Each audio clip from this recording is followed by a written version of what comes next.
Welcome to NCERT zone. इस video में हम बात करेंगे क्लास 6 हिस्ट्री के 7th चैप्टर की, यानी कि न्यू क्वेश्चंस एंड आइडियाज़ की। इस चैप्टर में जितने भी क्वेश्चन हैं हम उसके आंसर्स को डिस्कस करेंगे। तो चलिए शुरू करते हैं। सबसे पहला क्वेश्चन हमारे पास है, describe the ways in which the Buddha tried to spread his message to the people. Question repeat करता हूँ, describe the ways in which the Buddha tried to spread his message to the people। किस तरीके से बुद्ध ने अपने message को लोगों तक फैलाने का काम किया, उसे बताइए। तो आंसर है, to spread his message to the people the Buddha spent his life travelling on foot, going from place to place and teaching people. He taught in Prakrit the common language so that all could understand his message।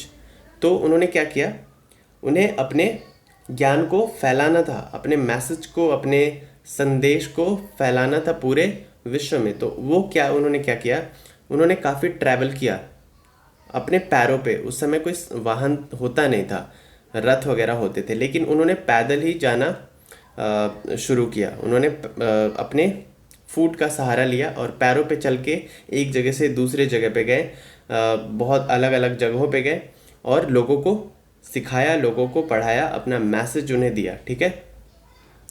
और वो किस language में पढ़ाते थे, वो प्राकृत language में पढ़ाते थे। उस टाइम पे ये काफ़ी कॉमन लैंग्वेज हुआ करता था, प्राकृत। तो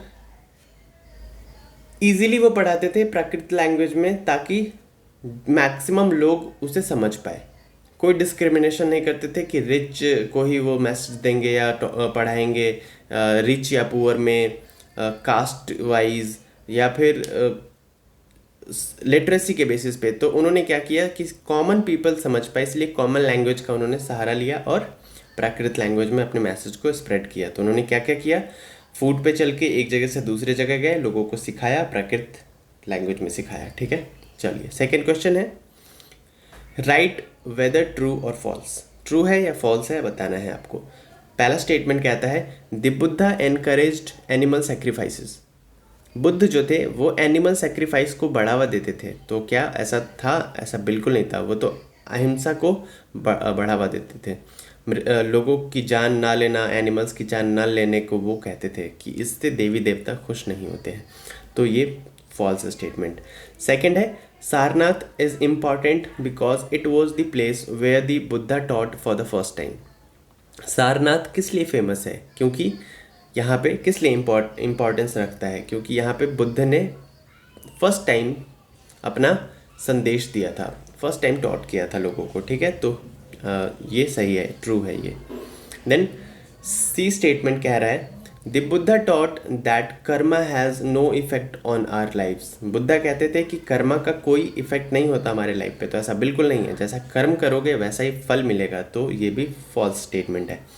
डी स्टेटमेंट है, the Buddha attained enlightenment at Bodh Gaya. Buddha को ज्ञान की प्राप्ति कहाँ पे हुई? तो ये हुई बोध गया में। तो ये बिल्कुल ट्रू है। नेक्स्ट स्टेटमेंट कहता है, Upanishadic thinkers believed that the आत्मा and Brahma were ultimately one। जो उपनिषदिक थिंकर्स थे वो क्या सोचते थे कि आत्मा और ब्रह्मा अल्टीमेटली क्या एक ही है? तो जी हाँ, वो ऐसा ही सोचते थे और ये ट्रू है। नेक्स्ट क्वेश्चन है,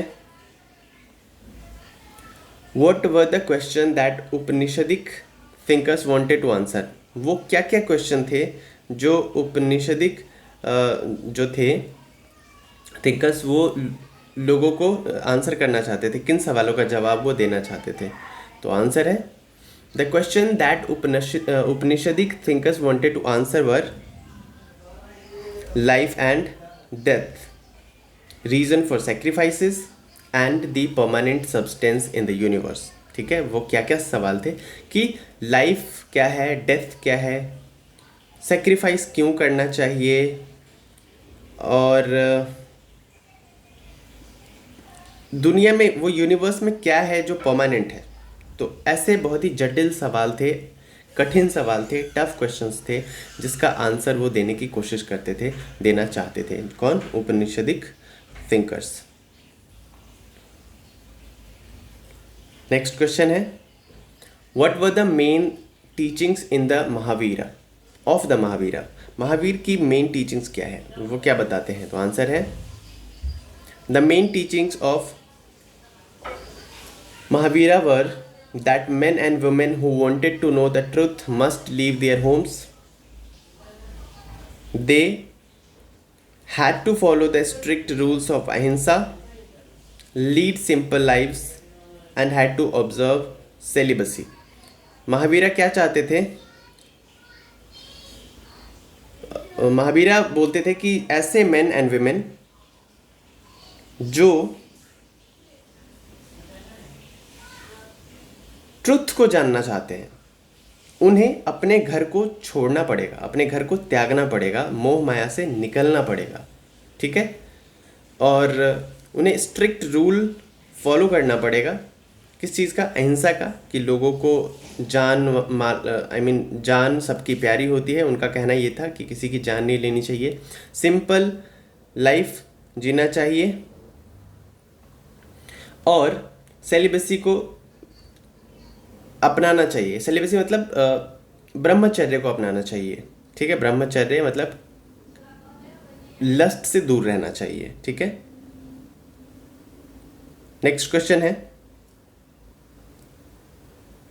व्हाई डू यू थिंक अंगाज mother wanted her to know the story of the Buddha. ऐसा क्यों सोचते हो कि अंगा की मदर चाहती थी कि उसे बुद्ध की स्टोरी का पता चले? तो आंसर है, Anga was going to visit Varanasi to see the Buddha stupa at Sarnath where Mahatma Buddha taught for the first time, so it was going to take a lot of time to get there, that's why her mother told to the teacher to tell them about Buddha. Another reason was Buddha's ideas and his great thoughts which her mother wanted her to learn।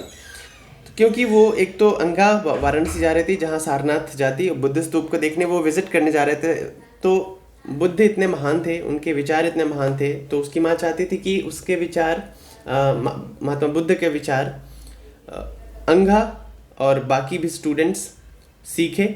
साथ ही साथ काफ़ी लंबा रास्ता था, तो वो ये नहीं चाहती थी कि बच्चे बोर हो जाए, तो इसीलिए उसने टीचर से कहा कि आप इन्हें बुद्ध के बारे में बताएं। तो अच्छा, 6th क्वेश्चन और है, लास्ट है, do you think it would have been easy for slaves to join the Sangha? Give reason for your answer. क्या आपको लगता है कि ये ईजी रहा होगा स्लेव्स के लिए संघ को ज्वाइन करना? नहीं तो क्या रहा होगा? आपको रीजन देना है। आंसर है, it would not have been easy for slaves to join the Sangha because they needed their masters permission to do so. Slaves अगर किसी संघ को ज्वाइन करना चाहते थे तो उन्हें उनके मास्टर का परमिशन लेना पड़ता था, क्योंकि वो मास्टर के कंट्रोल में होते थे पूरे के पूरे। अगर मास्टर नहीं चाहता तो वो नहीं कर सकता था, तो उनके लिए इजी नहीं था ये काम। इस चैप्टर में बस इतने ही क्वेश्चन थे, हमने सारे आंसर्स डिस्कस कर लिए हैं। Thank you very much for watching this video. Like करिए, शेयर करिए, कॉमेंट करके बताइए कैसा लगता है आपको हमारा ट्यूटोरियल्स। और साथ ही साथ अगर आपने चैनल को सब्सक्राइब नहीं किया है तो प्लीज़ कर लीजिए, क्योंकि मैंने अपना स्टैट देखा है, क्योंकि जितने 80% के करीब लोग हैं जो वीडियोस देखते हैं लेकिन वो सब्सक्राइब किए बिना चले जाते हैं, तो प्लीज़ सब्सक्राइब कर लीजिए। साथ ही साथ आप हमें NCERT जोन के इंस्टाग्राम पे फॉलो करिए, पेज पे, फेसबुक पेज को लाइक करिए। अगर आप इस पर्टिकुलर वीडियो को डाउनलोड करना चाहते हैं, PDF को डाउनलोड करना चाहते हैं, तो डिस्क्रिप्शन बॉक्स में मैंने लिंक दे दिया है, वहाँ जाके डाउनलोड कर लीजिए। Thank you very much. Stay home, stay safe.